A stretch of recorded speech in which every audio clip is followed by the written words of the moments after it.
the overview of the nervous system structures and functions. How do the structures that form the nervous system carry out their specific functions?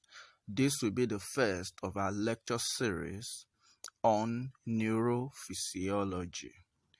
Okay, note that there are two main systems that actually regulate and coordinate various activities of the body, and they are the endocrine system, which actually regulates various activities of the body by secreting chemicals that we call hormones into the blood.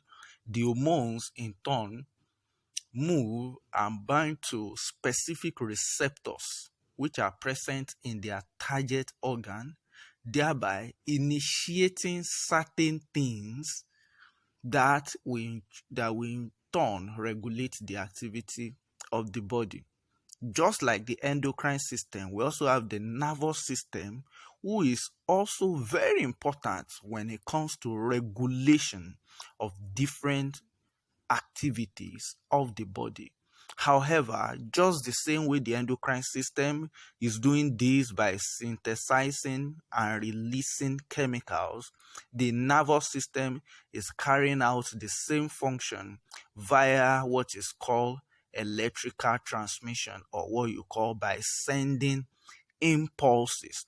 So our class is focusing on the organization. What are the structures that actually form this nervous system? All right, just before we go deep, always remember that when we say nervous system, we are talking about cells, system of neurons that carry electrical information to the brain from different parts of the body and return it back to various parts of the body after the brain has analyzed and has directed an appropriate action that is going to take place. Note that the nervous system is divided into two. The first is what we call the central nervous system, and the second is what we call the peripheral nervous system. Central nervous system is divided into two. We have the peripheral and the central. All right, note the central nervous system is made up of brain and spinal cord. The peripheral nervous system is made up of the sensory pathways and the motor pathways. Now, the motor pathway is in turn made up of the somatic nervous system and the autonomic nervous system. Now, note, let me do some clarification here. The central nervous system, which is made up of the brain and spinal cord, is that part that actually analyzes the information that is coming from various parts of the body and will in turn direct an appropriate action that is supposed to take place. I believe that is clear. All right, then what about the peripheral nervous system? It is the peripheral nervous system, just like the way it sounds. The peripheral is the peripheral nervous system that connects various parts of the body to the central nervous system. Do you get the idea? Different parts of the body, they are not directly in contact with the central nervous system. Then how do they communicate? Through the peripheral nervous system. So what am I saying? I'm saying various information that needs to get to the brain or the spinal cord from various parts of the body will be able to do so by passing through the peripheral nervous system. Is that okay? All right. When information now needs to move from the peripheral nervous system, from various parts of the body to the brain, they will be carried by what is known as the sensory pathway. So what is the sensory pathway? That pathway that transfer or transmits information from various parts of the body to the central nervous system. That is the sensory pathway.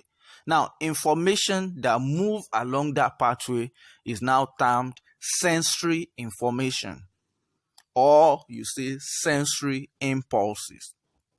Then, after analysis and interpretation, and a specific order has been given, the information will be sent back to various parts of the body for appropriate action. Now, the system that returns such information, to various parts of the body is now known as the motor pathway. What am I saying? I'm saying that information will move from various parts of the body to the central nervous system through the sensory pathway. After analysis and interpretation and integration, the final product will now move through the motor pathway to various parts of the body. So, sensory pathway carry information to central nervous system from various parts of the body. Motor pathway carries information from the central nervous system to various parts of the body. Now, note that when we are now saying motor pathways, we have two. We can subdivide them. We can divide them into two groups also. We have what is called the somatic, and we have the one that is called the autonomic. What is the difference? Now, somatic is involved in connection between the central nervous system and the voluntary muscle group. When we say voluntary muscle group, we're talking about the skeletal system. What about the autonomic? Autonomic is involved in the connection between the central nervous system and the involuntary system. What are the involuntary activities in our body? Respiration.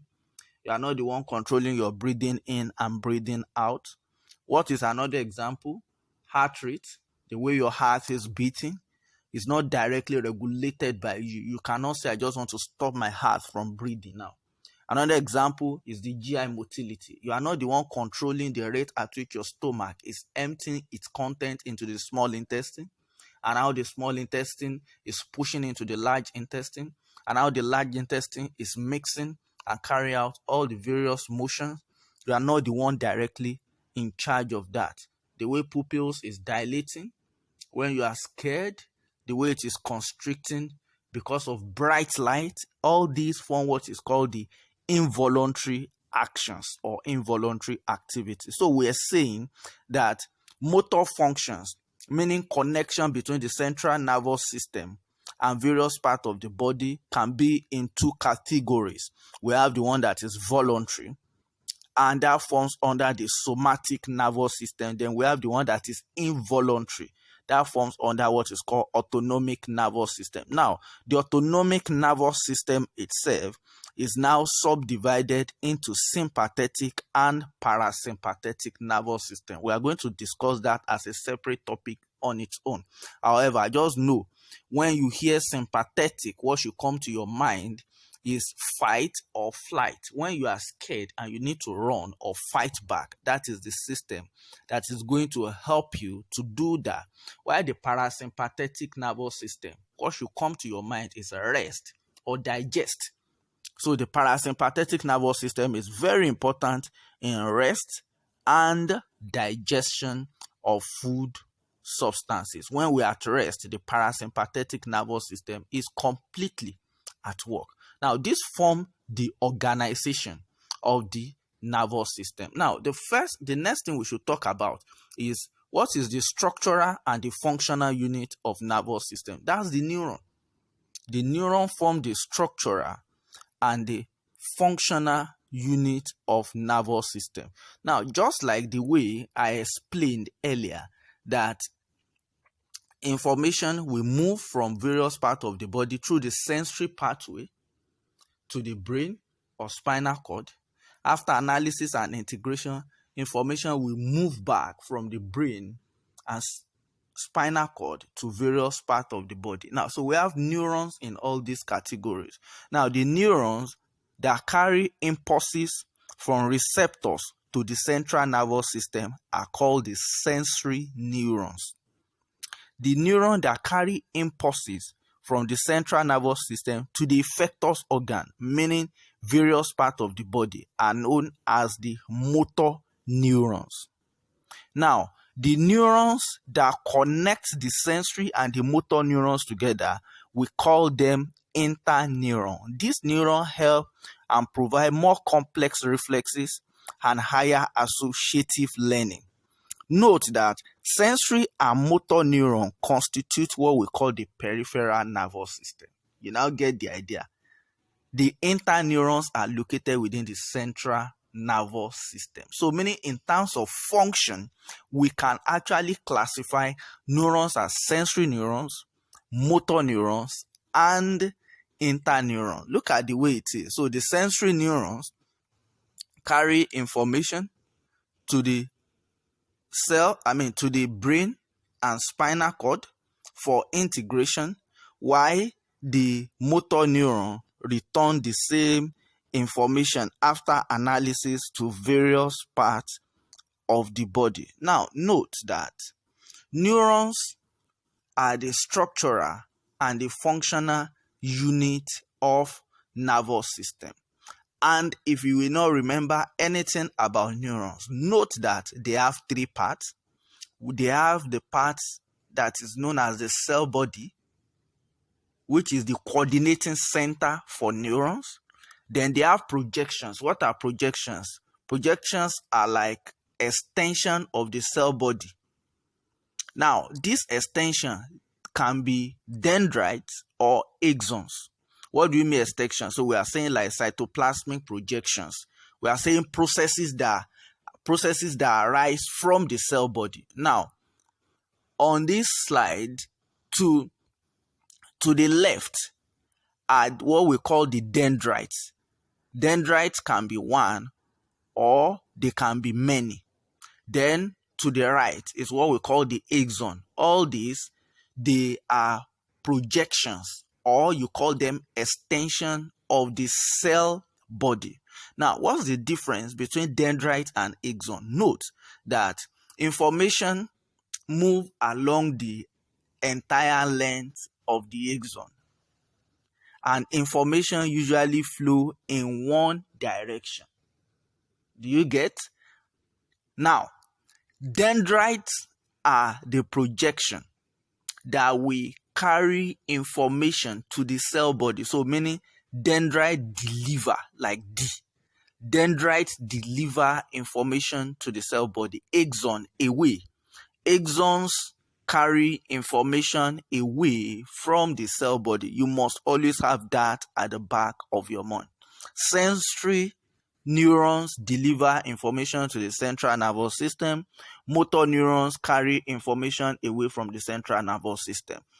In between the sensory and the motor neurons, we have the interneurons. Can you see? We have the interneurons, which connect the sensory and the motor neurons together. Dendrites, like I said, deliver information to cell body. Axons, what do? They carry information. Look at the direction of the arrow. They carry information away from the cell body. While dendrites, what do? They deliver direction of conduction. You can see they deliver information to the cell body. So you should always have this at the back of your mind. Now, note that in principle, the human brain contains approximately 10 raised to power 11 neurons. Can you imagine? So that means you can also say that the human brain is just a bag of neurons. Human brain is just... In summary, neurons form the structural and the functional unit of the nervous system. They have a cell body which contains the nucleus.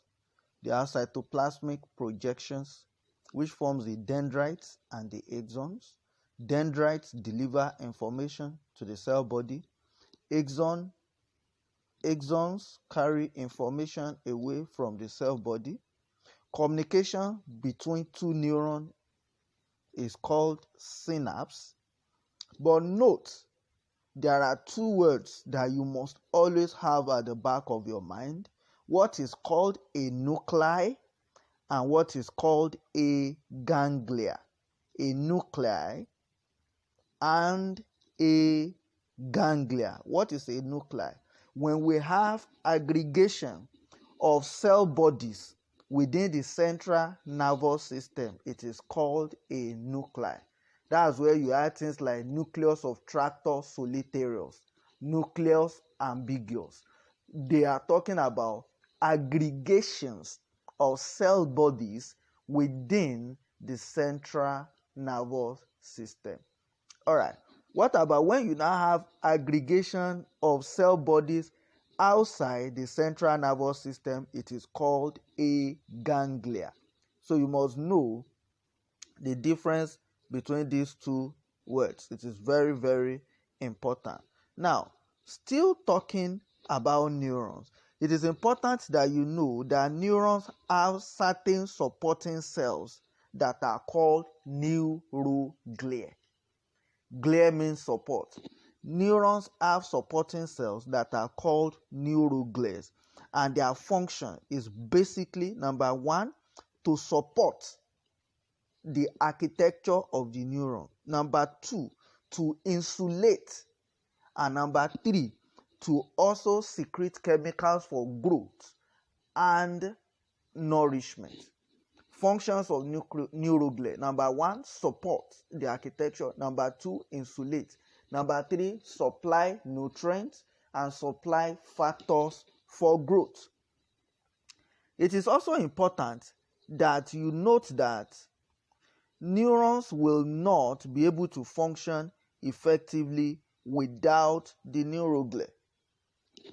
Always remember that neurons will not be able to function effectively without the neuroglia. Now, note that neuroglia of the central nervous system, they are different from the neuroglia of the peripheral nervous system. And let's quickly talk about the neuroglia. So we have said neuroglia, or what we call the glia cells, they are the what? The support cells of the neurons. They are the cells that support the neuron. That's why they are called glia cells. And the neuroglia of the central nervous system are, one, the astrocytes. What is the astrocytes? That is the supporting cells of neurons that are very important in formation of the blood-brain barrier system. We have the oligodendrocytes. The oligodendrocyte is the one responsible for producing myelin sheath within the central nervous system. If it is outside the central nervous system, myelin production will be done by the swarm cells. Then the next one we should talk about are the microglia. Microglia form part of the macrophage system. It's just like white blood cells. So that means if they are part of the macrophage system, you will know that they behave like white blood cells. Then we have the Ependyma cells. The Ependyma cells, they are the ones that line the ventricles. What are the ventricles? Ventricles are canals or cavities that are present within the brain and spinal cord. The same way you have lumen in the stomach and small intestine, we have cavities in the brain. Now, they are lined by Ependyma cells. So that's to tell you that you should know the Ependyma cells are like epithelial tissue that lines the cavities of the central nervous system. Then what are the neuroglia of the peripheral nervous system? They are the swarm cells or the stellate or the satellite cells. They form the swarm cells and the satellite cells form the peripheral nervous system neuroglia, or what you call the neuroglia of the peripheral nervous system. And like I've said that what the main function of the peripheral nervous system, the main function of the neuroglia is actually to do three important things. Number one, support. Number two, insulate. Number three, supply nutrient. Support, insulate, nutrient. PIN, P-I-N. Protection and support. I, insulation and nutrients. PIN, protection or support. I, insulation and nutrients. Nutrients for growth and normal function of the nervous system. So let's pick them one after the other. What are the important things that you must always remember about the astrocyte? Astrocytes create the support framework for neurons. They form the blood-brain barrier system and monitor and regulate movement of fluid in and outside the brain. It's on that ground that toxins and chemicals that we consume in food and drinks stand a very low chance of escaping into the brain. Why? Because of the blood-brain barrier system. If that system does not exist, so that means anything will just access the brain and cause brain damage. Then the next one we want to talk about is the Ependyma Cell. When you remember astrocytes, if you don't remember anything, just remember that that is the system that forms the blood-brain barrier system. The next thing we should talk about is what? The Ependyma Cell or the Neuroglia. And like stated earlier, they are like the epithelium that lines the surface or the cavities within the brain and the spinal cord. Always remember, you can see Ependyma cells, they are epithelial tissue.